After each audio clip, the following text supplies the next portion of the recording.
Byaradutunguye cyane kubona ikintu nk'iki gihaguruka imbere y'inzu iwawe, nawe byagutera ubwoba, ukajya kubona ukabona gifashe agashoka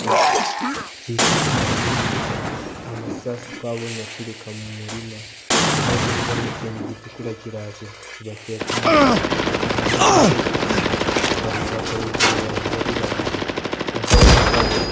nagiye kubona mbona ntaragenda gato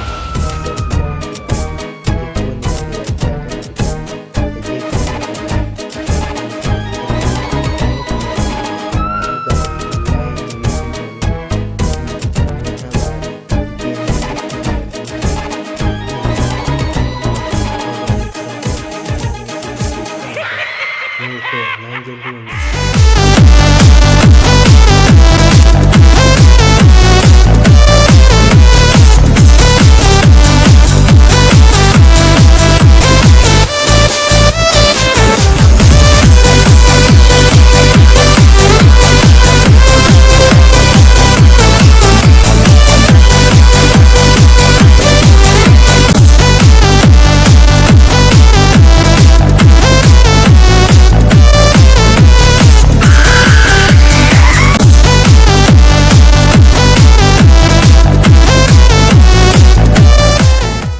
Iki cyankuye umutima cyane, igihe sohotse hanze gato yahise mbona ikindi kiriho kiti harabaye.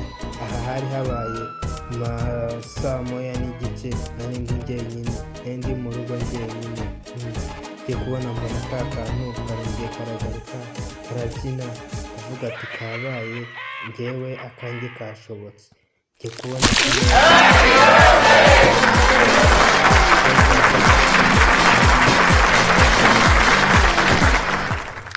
ubwana bwaho mbona burongeye buragaruka, hari bufite agashoka kari bubiri bidatinze, yabiteguye bafite buraza